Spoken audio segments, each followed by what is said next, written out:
Muy buenas tardes para todos. Para mí es un gusto poder estar aquí con ustedes y compartir, disfrutar de todo lo que el Señor tiene para darnos hoy. Mi nombre es el pastor Juan Sebastián Rodríguez y les voy a estar acompañando en esta preciosa clase acerca de la persona del Espíritu Santo. Vamos a estar hablando acerca de la persona del Espíritu Santo específicamente en dos sesiones o en dos clases, es decir, hoy y en 8 días. Llamémoslo dos partes. Parte uno es hoy y de la persona del Espíritu Santo, quiero enfocarme específicamente alrededor de la temática de la divinidad y la personalidad del Espíritu Santo. Si estás listo para recibir, qué mejor que poderle decir: Espíritu de Dios, desciende a este lugar, habla a mi corazón, ministra a mi vida y ayúdame para que pueda habitar en tu presencia y, y confiar en esa preciosa majestad que tú has dado sobre mi vida. Bueno, quiero pedirte el favor que levantes allí tus manos y puedas en este momento decirle: Espíritu de Dios, tócame, háblame, lléname de tu presencia y ayúdame para que pueda estar conectado contigo en esta hora. Te dejo con esta adoración y retomamos en unos instantes. Si sientes postrarte, si sientes adorar, si sientes dejar que la gloria del Señor venga a ti, haz cuanto tengas en tu corazón y deja que el Espíritu de Dios hable a ti. Un día en tu presencia, mejor que en la Y el maldad. Espíritu de Dios habla a mi corazón en esta hora.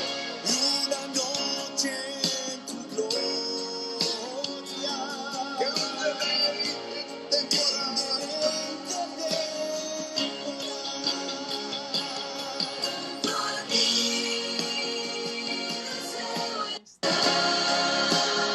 y apreciar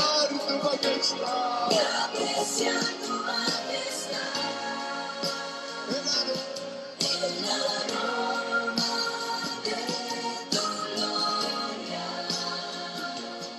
Tu presencia,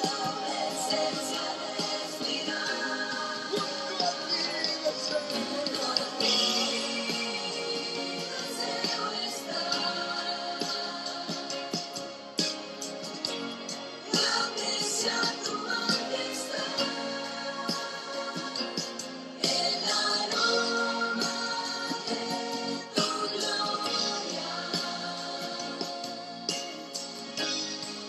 Déjanos apreciar tu preciosa presencia, Señor. Poder contemplar tu presencia y admirar tu belleza, Señor, en el nombre de Jesús. Santo eres, Espíritu de Dios. Fluye en esta hora en nuestro corazón, Señor. Gracias, Señor. por tu hermosura y santidad.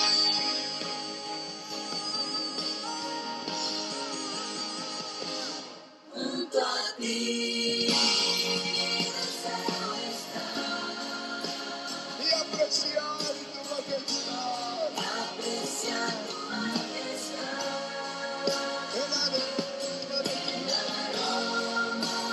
Es el aroma de tu gloria, Espíritu de Dios. Es el olor de tu fragancia, Señor, que nos une a ti.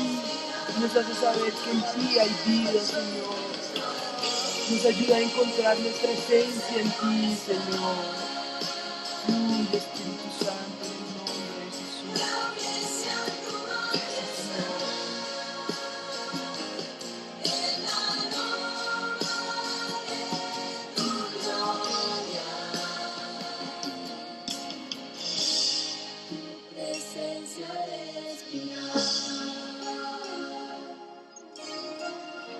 Gracias, Señor.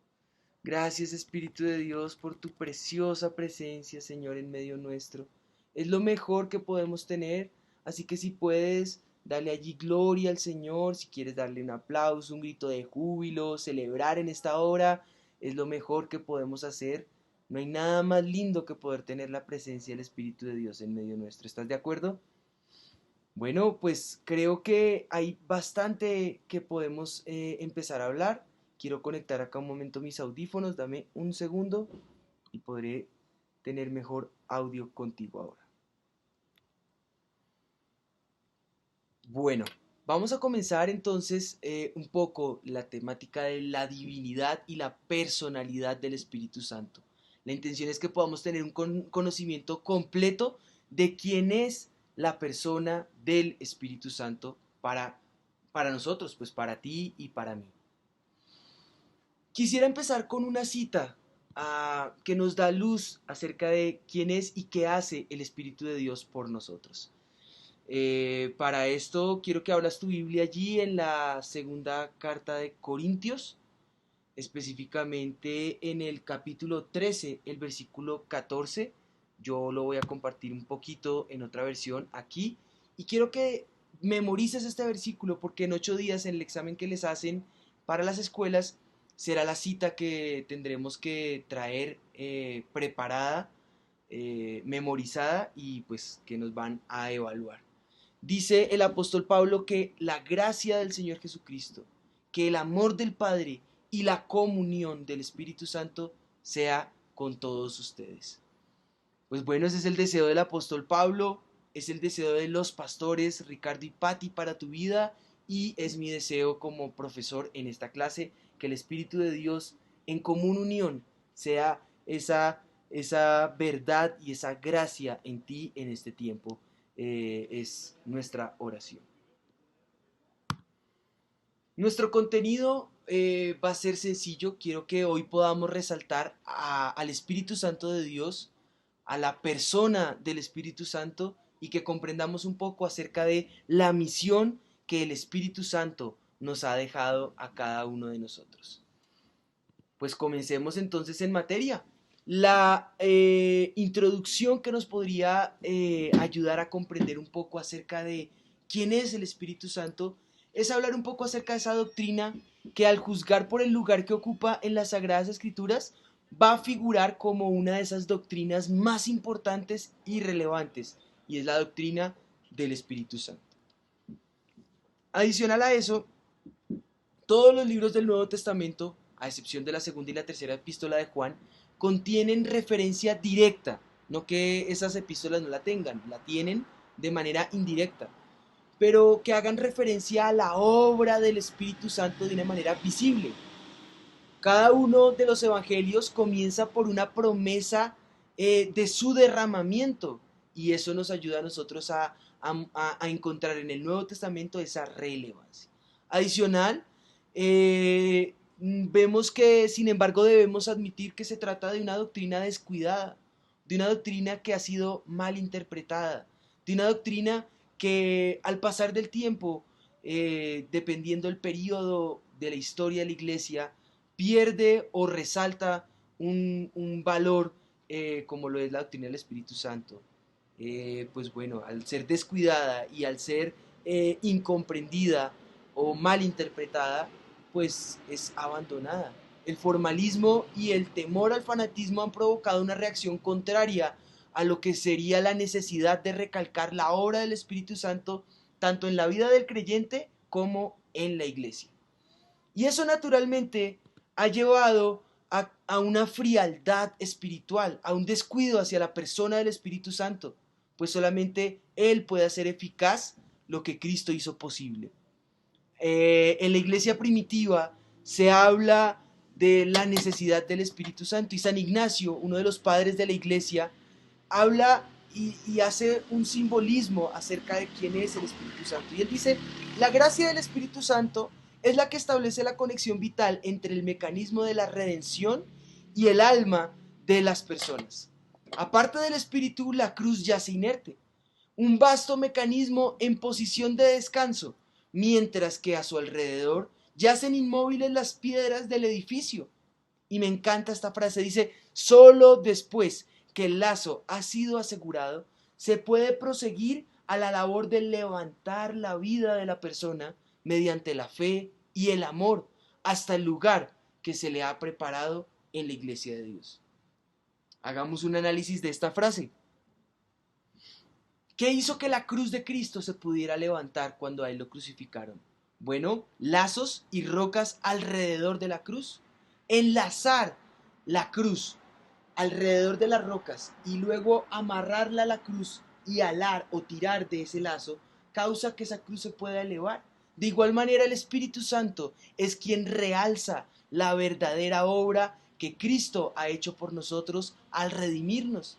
Y este conocimiento que tenemos de la redención de Cristo y de la obra que Cristo hizo por nosotros en la cruz, al redimirnos y al pagar nuestra culpa, esa comprensión la tenemos solamente gracias a ese lazo que nos ayuda a levantar esa cruz, y ese lazo vendría a ser el Espíritu Santo. Sin el Espíritu Santo no tendríamos conciencia de lo que en realidad Cristo ha hecho por nosotros. Y ese lugar que con preponderancia le podríamos dar en la iglesia de Dios. Por eso es importante este sexto paso, y es que notemos y estudiemos lo que la Biblia nos dice acerca de quién es y qué hace el Espíritu Santo. Bueno, con ese contenido en mente, yo creo que podemos entrar entonces en materia. Y quiero que afirmemos, en primer lugar, como lo dije en el contenido, el primer punto del contenido es el Espíritu Santo de Dios, que afirmemos entonces esto: el Espíritu Santo es Dios.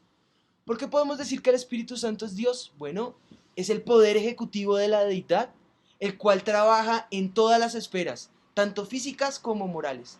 En las esferas físicas nos muestra todo lo que Él hace, su obra, su poder desde la creación, pero en la esfera moral nos lleva a la comprensión de la necesidad que tenemos de un Salvador, de la separación que tenemos de Dios, de la real o de la realidad más bien que hay respecto al pecado, la maldad y la bondad, o el camino del bien y separarnos del camino del mal. Todos esos aspectos morales nos ayuda solamente el Espíritu Santo a encontrarlos y a enfocarlos en Dios. Por medio del Espíritu Santo, Dios crea y preserva el universo. Se le confieren atributos divinos para poderle llamar como eterno, como omnipotente, como omnipresente, como omnisciente. Veamos algunas citas bíblicas que nos pueden dar luz de ello. Quisiera leer de pronto el Salmo 139 y que este nos refleje un poco de lo que es esa visión del Espíritu Santo y su poderosa obra, que efectivamente podemos afirmar como el salmista lo afirma: no hay lugar del que podamos huir de la presencia del Espíritu Santo. Dice: ¿a dónde me iré de tu espíritu? ¿Y a dónde huiré de tu presencia? Salmo 139, 7 al 10. Si subiera a los cielos, allí tú estás. Y si en el Seol hiciere mi estrado, he aquí, allí estás tú. Si tomare las alas del alba y habitaré en el extremo del mar, aún allí me guiará tu mano y me asirá tu diestra. No hay lugar a donde podamos huir de la presencia de Dios. Y eso muestra que Él está en todas partes. Eso es omnipresente. Luego en casa puedes estudiar, por ejemplo, Lucas capítulo 1, versículo 25, la primera carta de Corintios 2, 10 al 11. De pronto estudiar un poco acerca de, de Hebreos capítulo 9 en el versículo 14, y vas a poder ver que Él todo lo puede hacer, que no hay conocimiento que salga de Él, que no hay lugar del que nos podamos esconder de Él. Esa palabra omni representa todo, es en griego todo. Y en el caso de omnisciente no es que sienta todo, sino siente tiene que ver con la gnosis, que todo lo conoce, que no hay conocimiento que se salga de su dominio. Él todo lo conoce, Él todo lo sabe, Él todo lo puede, es el todopoderoso. No hay nada que sea imposible para Él y está en todas partes. Al igual que habita en tu corazón y mora en ti, también habita en el corazón de las personas y de los hermanos que en Cristo nos rodean o en la iglesia. Esa es parte de la particularidad de esa deidad del Espíritu Santo. Se le adscriben operaciones divinas, por ejemplo, la creación, la regeneración, la resurrección. Si vemos, por ejemplo, Génesis en el capítulo 1, en el versículo 2, vemos que Él se movía sobre la faz de la tierra. Él está en todas partes y desde el Génesis vemos que Él es partícipe en la creación. Sopla aliento de vida en el hombre y hace que en él haya vida. lo hace un ser viviente. Luego lo vemos también, por ejemplo, en Ezequiel 37, cuando vemos el valle de los huesos secos y cómo este valle está inerte, muerto, un valle de huesos en el que yacen huesos en gran manera. Luego Dios empieza a hacer de ellos una creación y da tendones, carne, y hace que se puedan estar firmes, pero solamente hasta que el soplo del Espíritu de Dios entra en este ejército es que vive y hace que pueda estar firme y caminar.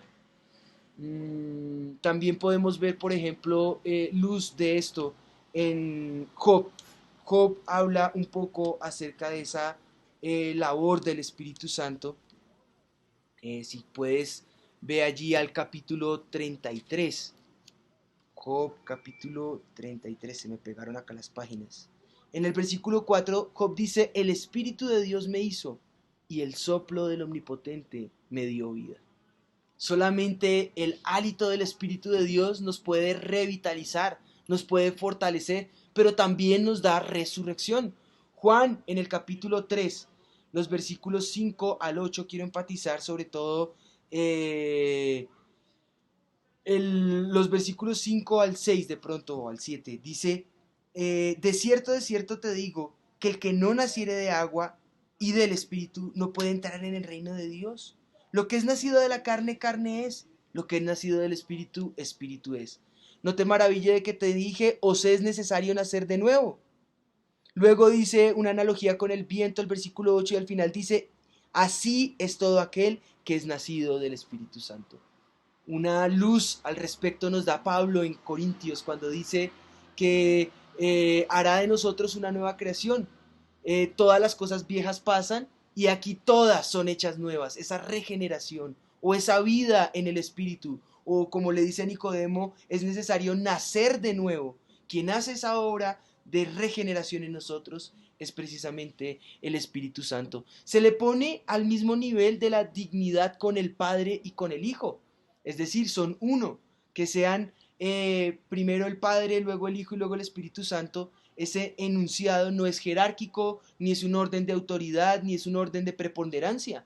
Simplemente cronológicamente se manifiesta primero el Padre, luego el Hijo y luego el Espíritu Santo. Pero desde la creación y hasta el Apocalipsis, los tres están allí obrando.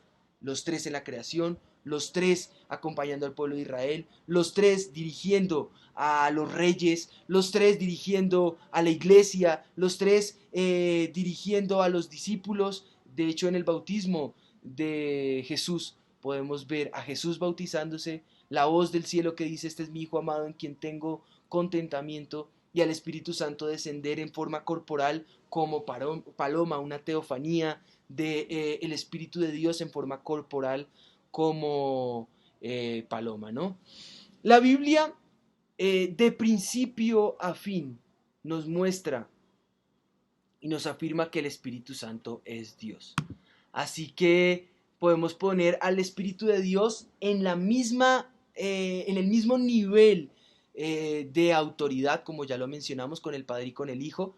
Y al ver esa afirmación de principio a fin acerca de la deidad del Espíritu Santo, o ponerlo como Dios, para poder afirmar que el Espíritu Santo es Dios, podemos ver que el cuerpo de Cristo, a través de la historia, es decir, la iglesia, confirma que el Espíritu Santo es Dios. Y aún los teólogos y reformadores enseñan que el Espíritu Santo es Dios.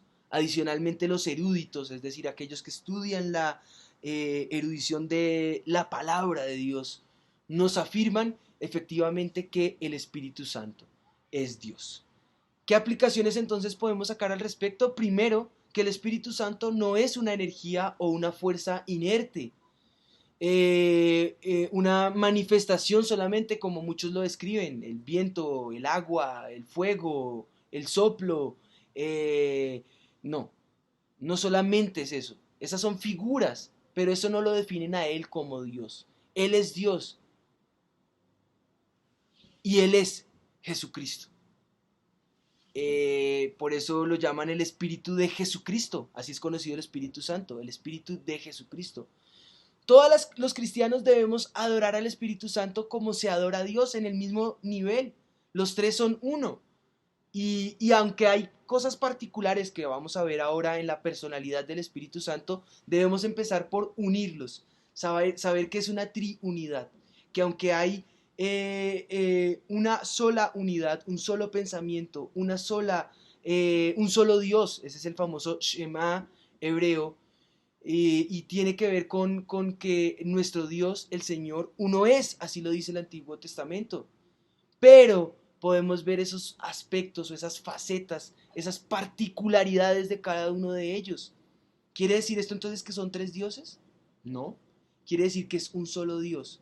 Pero ese Dios, como el matrimonio, es un solo matrimonio, pero lo componen dos personas, el hombre y la mujer. De igual manera, este es un matrimonio, una sola unidad, donde el Padre, el Hijo y el Espíritu Santo operan de manera conjunta, cooperativamente, pero cada uno tiene particularidades. Pasemos a estudiar entonces esa particularidad de lo que es la personalidad del Espíritu Santo. Y entonces podemos afirmar que el Espíritu Santo es una persona. Hechos en el capítulo 15,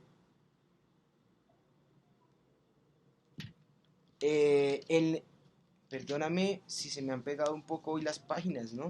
Para poderte llevar a las escrituras. En el versículo 28 dice, porque ha parecido bien al Espíritu Santo y a nosotros no imponernos ninguna carga más que estas cosas necesarias. En esa discusión acerca de cómo ordenar la iglesia y qué cosas deberían hacer los gentiles y qué cosas deberían hacer o dejar de hacer, en ese tratar de discernir qué dice el Espíritu Santo, el Concilio de Jerusalén toma la decisión guiado por la persona del Espíritu Santo.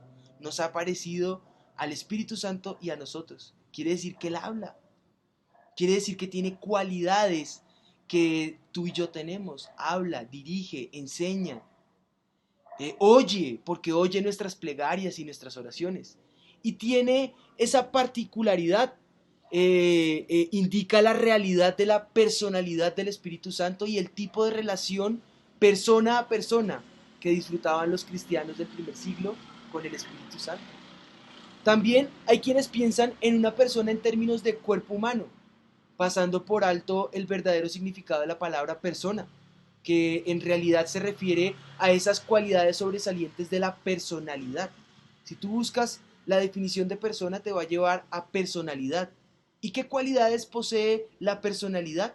Intelecto, sentimientos, decisión, voluntad, ¿cierto? Todo este tipo de factores representan esas cualidades de la personalidad en una persona. Bueno, veamos entonces algunas de estas cualidades. El Espíritu Santo, en esa connotación de persona, podemos decir que tiene esas cualidades porque puede pensar, porque puede sentir y porque puede decidir. En la facultad de pensar es una de las cualidades principales de la personalidad del Espíritu Santo. Y es esa facultad que está relacionada con la mente, con la gnosis, con el conocimiento. La palabra de Dios declara que el Espíritu Santo posee mente, posee intelecto. Dios conoce la mentalidad del Espíritu Santo y solamente Dios la puede conocer.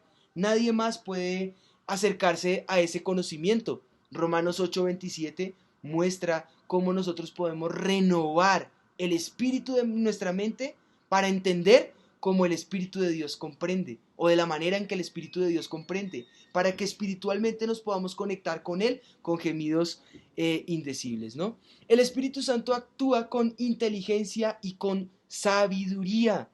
Mira la primera carta de Corintios. Nuevamente podemos referirnos a esa primera carta de Corintios.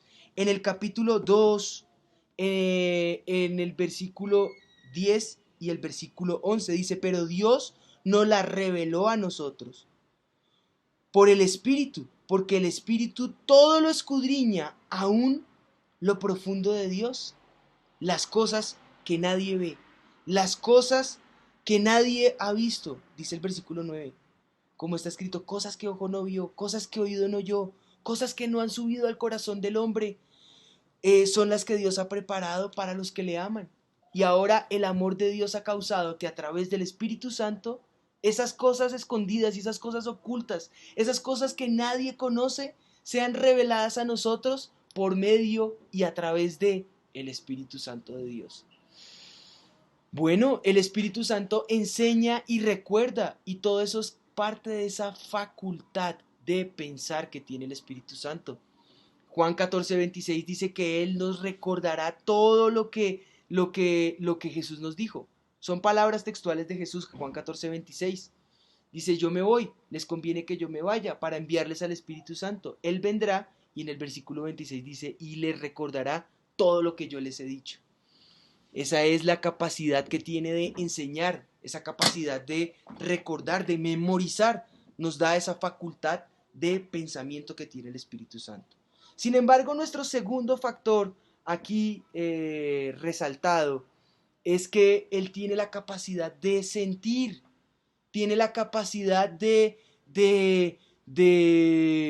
o facultad, o esa personalidad de sentir, de emocionarse, de ser afectado por las emociones o ser influenciado por las emociones. De igual manera, influencia mediante las emociones y genera sentimientos en nosotros que nos ayuda a conectarnos a Él.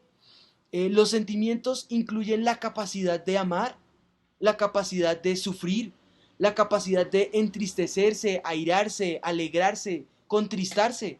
¿Te suenan conocidas esas capacidades en el Espíritu Santo? Bueno, eso nos recuerda que Él se contrista, que Él se hiere, que Él se duele, que Él tiene esa capacidad de experimentar todos esos sentimientos al obrar con nosotros. Él nos ama, Romanos 15:30 muestra que Él nos ama, que Él nos anhela. Él nos anhela celosamente, dice la palabra del Señor. Puede ser contristado, Efesios 4:30 dice que no contristemos al Espíritu Santo de Dios con el cual hemos sido sellados. Muestra esa ira que genera el hecho de que mintamos al Espíritu Santo. Por ejemplo, Hechos 5:3-9 nos muestra ese momento en que Ananías y Zafira mueren por haber mentido al Espíritu Santo de Dios, y eso genera ira, celo por las cosas de Dios. En conclusión, si miramos a manera de aplicación, el deber de creyente es hablar al Espíritu Santo. El deber del creyente es contentar al Espíritu Santo y conectarse con Él, porque Él mora dentro de nosotros y está con nosotros y está en nosotros. Así que debemos consultarle, debemos pedirle, no podemos ignorarle, no podemos contristarle, no podemos hacer caso omiso a la voz del Espíritu Santo, porque al fin y al cabo los únicos que vamos a hacer los paganinis seríamos nosotros si ignoramos al Espíritu Santo de Dios. Debemos esforzarnos por mantener una relación con el Espíritu Santo. Y fue el texto con el que empezamos la clase, ¿recuerdas? Que la comunión del Espíritu Santo sea con nosotros. Eso quiere decir que nos relacionemos con Él, que tengamos esa participación con Él, que nos comuniquemos con Él. Si Él nos creó y nos dio boca, es porque Él habla, pero Él también desea que nosotros le hablemos. Si Él nos creó con ojos, es porque Él ve, pero Él también desea que nosotros podamos ser observantes de Él. Si Él nos creó con oídos, es porque Él nos oye, pero Él también escucha nuestras oraciones. Así que necesitamos relacionarnos con Él como hijos de Dios, ¿no? Y por último, para cerrar este maravilloso día, esta primera parte acerca de la persona del Espíritu Santo, quiero hablarte acerca de la misión del Espíritu Santo.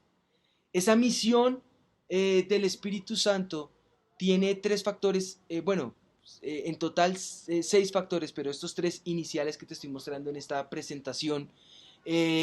Romanos 8:16 nos muestra a nosotros una de las misiones del Espíritu Santo, y es asegurar esa salvación en nosotros. Dice el apóstol Pablo allí en el versículo 16 del capítulo 8 de Romanos.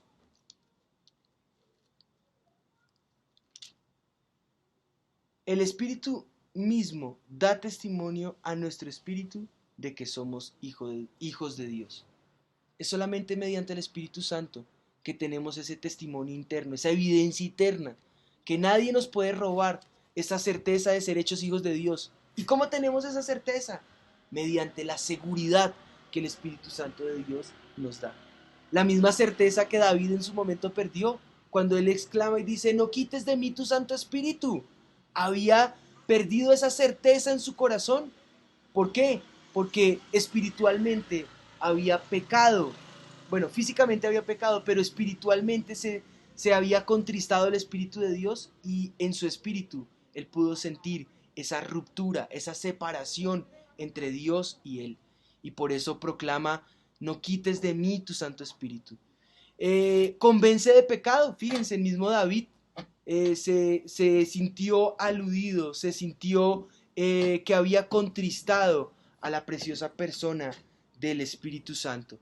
Y eso lleva a que él se arrepienta, eso le lleva a que tome decisiones, eso lo lleva a restaurar esa relación con el Espíritu Santo de Dios.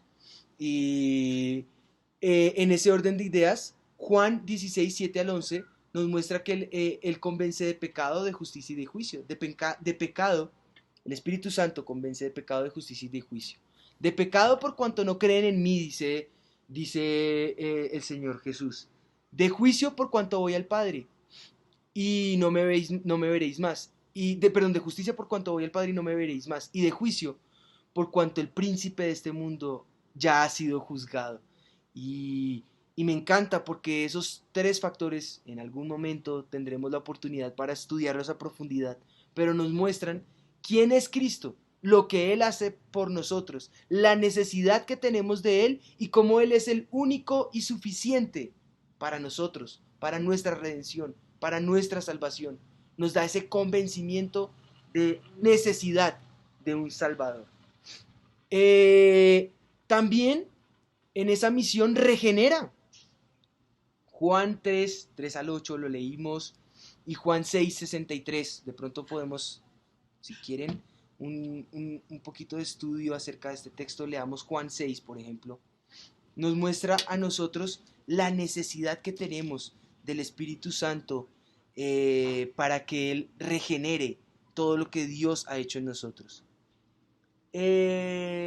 Sabiendo Jesús en sí mismo que sus discípulos murmuraban, les dijo, ¿esto os ofende? Pues qué, si viereis al Hijo del Hombre subir a donde estaba primero, y dice el versículo 63, el Espíritu es el que da vida, la carne para nada aprovecha, las palabras que yo os he hablado son espíritu y son vida. Ahí vemos un discurso acerca de la vida eterna que Jesús ofrece. Y cómo a ellos les dice, les genera dudas. Y el Señor Jesús les dice, ¿les duele que les diga esto? ¿Les molesta? ¿Les incomoda? Bueno, el Espíritu de Dios les muestra que necesitan esa vida eterna y solamente yo se las puedo dar. Es decir, que quien regenera en nosotros ese conocimiento y esa realidad que tenemos en Dios y esa realidad que solamente tenemos en Jesús y que solamente Él nos ofrece es el Espíritu Santo. Habita en nosotros. Nuevamente Juan 14, 16 al 17 dice que Él está con nosotros, está en nosotros, que el Señor Jesús suplió esa consolación por un tiempo, pero Él se iba. Solamente el Espíritu Santo daría la plenitud de ese acompañamiento y les dice, les conviene que yo me vaya. Porque si no me voy, no les puedo enviar al Espíritu Santo, pero si me voy, se los envío. Y hay una particularidad. Él estará con ustedes para siempre. Él habitará en ustedes. Él estará con ustedes. Él no los dejará solos. Él no nos deja huérfanos. Y esa es la preciosa virtud que tenemos en el Espíritu Santo de Dios. Así que puedes darle nuevamente un grito de júbilo allí al Señor, gozarte en el Señor por esa decisión de habernos dado y habernos dejado al Espíritu Santo en esa obra que Él hace de habitar en nosotros. Perdóname que me retrasé aquí con la diapositiva, pero ahí lo puedes ver. Efesios 1:4 dice que Él es las arras de nuestra herencia. Y esa particularidad, perdón, tomo un poquito algo con ustedes. Tómense algo también conmigo. Esas arras, en inglés se llama down payment. Es una separación. Tiene que ver con esa connotación de, por ejemplo, cuando vas a comprar una vivienda, eh, ¿qué te da la garantía a ti de esa propiedad que aún no te ha sido entregada, pero que a futuro va a ser tuya y vas a poder escriturar a tu nombre? ¿Y qué le da la garantía a la fiducia o a la fiduciaria, eh, al dueño, al que te está vendiendo esa propiedad, de que esa plata o ese dinero va a ser pago a totalidad previo a él darte esas escrituras? Es lo que llamamos la cuota inicial. Bueno, si hacemos esa analogía, Pablo nos da luz en la carta que él escribe a los Efesios o a Éfeso, y les dice, bueno, ¿qué garantías tienen ustedes de la eternidad en Cristo? Bueno, el único que nos da esa garantía es el Espíritu Santo. Así que Él viene a hacer esas arras, esa separación, esa cuota inicial de esa preciosa eternidad que ustedes tienen en Cristo. Qué tremendo, ¿no? Bueno, adicional a eso, es quien bautiza. Hechos 1:5 nos muestra a nosotros la necesidad de ser bautizados en el Espíritu Santo. El Señor lo manifestó desde el comienzo, y Juan también lo manifestó. Juan el Bautista dijo, detrás mío viene uno, el cual os bautizará en el Espíritu Santo dentro de no muchos días. O sea que es quien nos bautiza. Nosotros nos bautizamos en el Espíritu Santo, en Él, pero también nos bautiza a nosotros. Hace que el bautismo mismo en agua o en el Espíritu cobre esencia y sentido solamente porque Él es quien bautiza directamente, quien realza esa vida que tenemos en Cristo. En el bautismo en agua, por ejemplo, muere el hombre viejo, nace uno nuevo conforme al Espíritu de Dios. En el bautismo del Espíritu, Él sopla sobre nosotros, derrama de su Espíritu, Él mismo se derrama sobre nosotros y causa que nos unamos a Dios en ese precioso bautizo que nos da Él. Bueno, voy a leer el texto, ¿no? Quedé acá con el compromiso de leérselos y aún no se los he leído. Hechos 1:5 dice, porque Juan ciertamente bautizó con agua, mas vosotros seréis bautizados con el Espíritu Santo dentro de no muchos días. Y aquí Lucas, que es el que escribe el libro de Hechos, está haciendo alusión a lo que pasaría más adelante con, con la venida del Espíritu Santo en Hechos 2 y todo lo que va a pasar acerca de este Pentecostés del Espíritu Santo en los discípulos y de ahí en adelante en la iglesia primitiva y hasta nuestros días, con esa necesidad que tenemos de ese derramamiento y de ese bautismo del Espíritu Santo.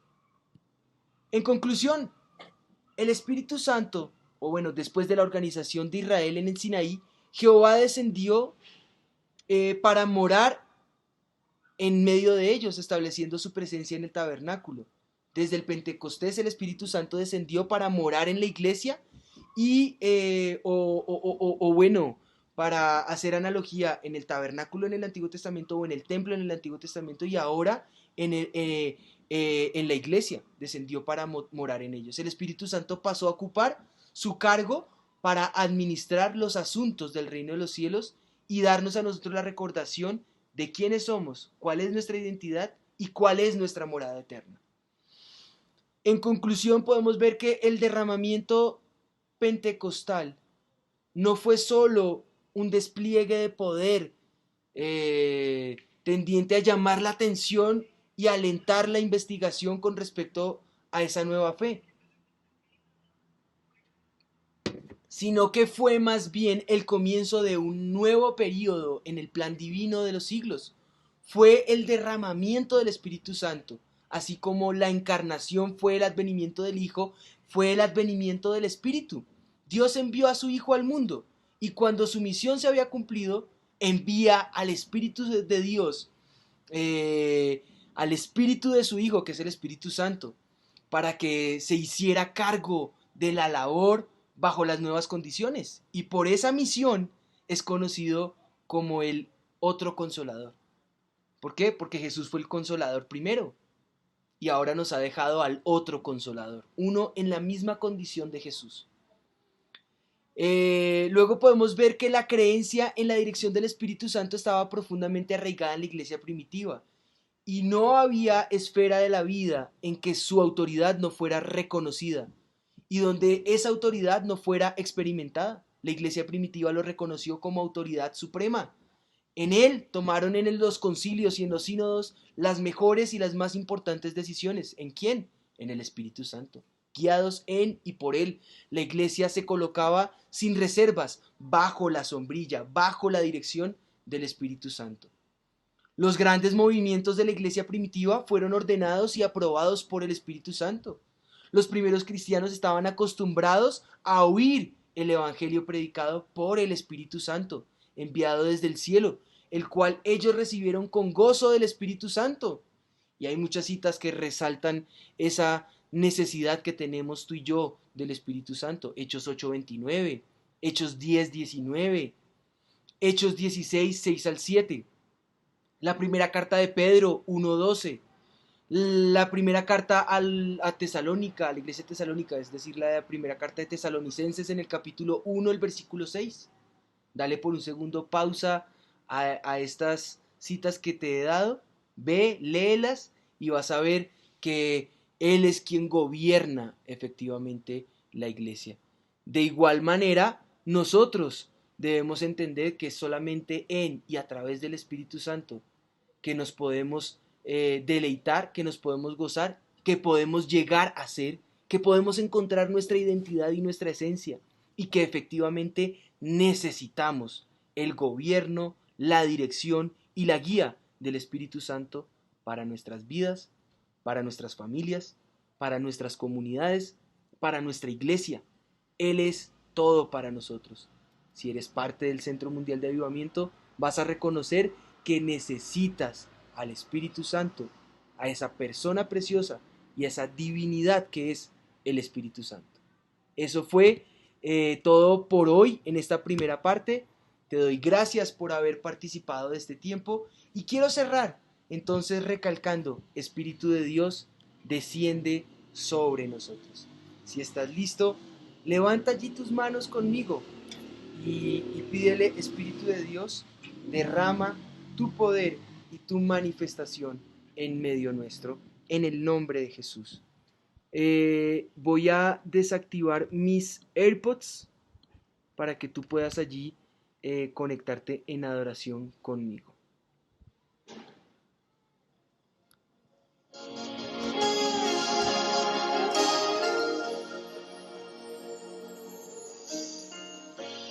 El aroma de tu gloria,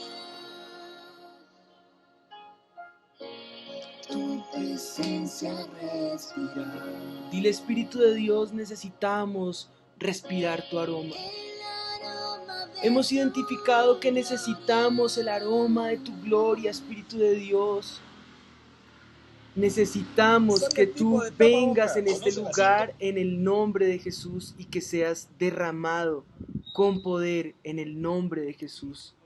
Derrama con poder, Señor, tu gloria en medio nuestro. Derrama con poder, Señor Jesús, a través de tu Santo Espíritu, ese precioso conocimiento de quién eres tú, Señor, de lo que tú haces por nosotros en el nombre de Jesús. Ayúdanos a entender, Señor, quién eres tú.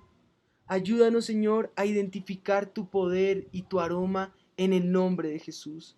Levanta tus manos allí conmigo al cielo y dile: Espíritu de Dios, derrama ese aroma de tu gloria. presencia Quiero respirar tu presencia. Quiero respirar tu aroma, Espíritu de Dios, en el nombre de Jesús. Derrámate en esta hora sobre cada uno, en esta preciosa escuela de líderes, Señor, en el nombre de Jesús. Líderes llenos de tu espíritu en esta hora es mi oración, Señor. Líderes llenos de tu aroma, Señor, del olor de tu conocimiento en este momento, en el nombre de Jesús. Sopla, Espíritu de Dios. Sopla, Espíritu Santo, Señor, tu aroma en el nombre de Jesús. Sopla, Espíritu de Dios, de tu aliento, Señor. En la gloria de su presencia.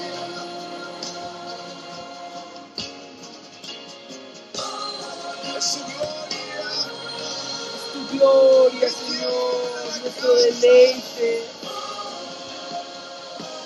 ¿En quién más encontramos esencia y vida sino en ti, Señor? Que la casa sea llena de la gloria.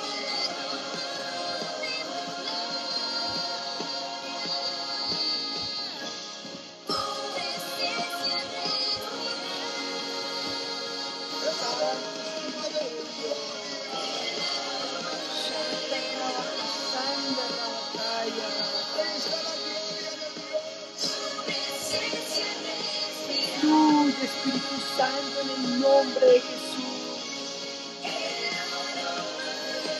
Entrónate en medio nuestro, en nuestro conocimiento, Señor, para identificar quién eres y respirar tu presencia, Señor. Vivimos por ti y en ti, Señor.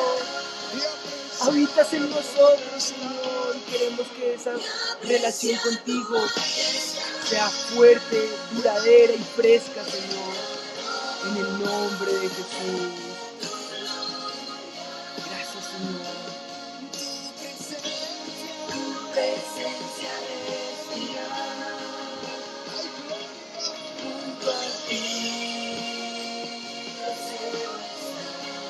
Es la gloria de Dios Gracias, en este Señor. lugar. Levanta tu adoración, pídele.